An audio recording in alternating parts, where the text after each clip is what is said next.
Hey friends, this is Peter, and I'm so excited to be launching The Growth Year, a limited 12-episode podcast that takes just minutes of your day. Today, we'll talk about why nothing is as permanent as it seems. Ready? Let's go.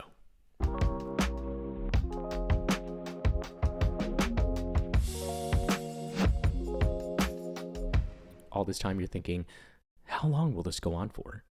But then, as the weeks go by, things start to settle.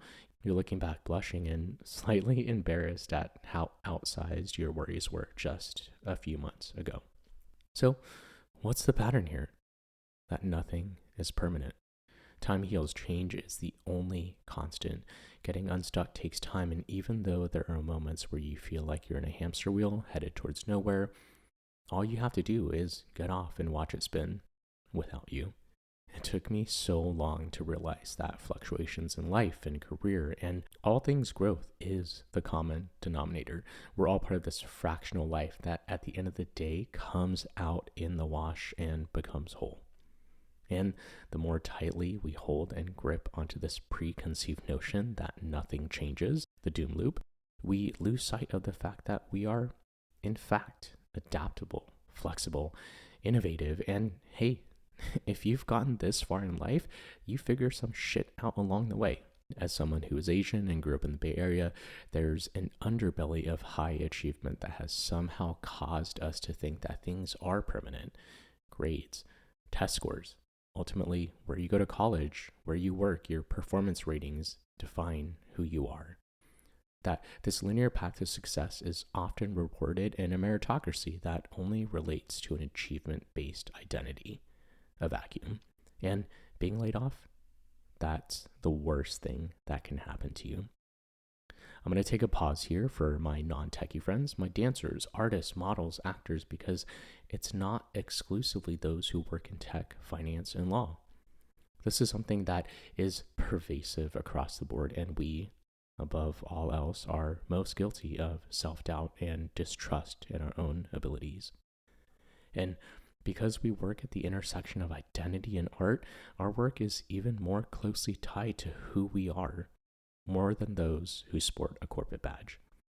So when things change, when we face rejection, a show ending, or worse, silence, we think that things may stay that way forever. We forget that every day we step into the studio, on stage, on set, that we've already built this innate level of resilience to change. We are the true chameleons. So here's a strategy that I use every year and just finished coming out to my growth year anniversary. It's a blend of morning pages, journaling, and an annual gratitude reflection, taking stock of each month of the last year, say June to June, and in each month reflecting on 3 to 4 things that happen that month. The highs, the lows, the in-betweens. When things are in a constant state of change, we have a habit of putting on future thinking blinders, but it's so rare that we get to go back and look at all the things we've weathered. That things will eventually work themselves out, and we can trust in our abilities to grind where we need. We can allow the past to inform present circumstances and ultimately show us that we've been doing all right this whole time. Thanks for tuning into The Growth Year. The information shared on this podcast is for informational and entertainment purposes only and does not constitute professional, legal, or financial advice. We encourage you to consult a qualified professional before making decisions related to your career, business, or personal development.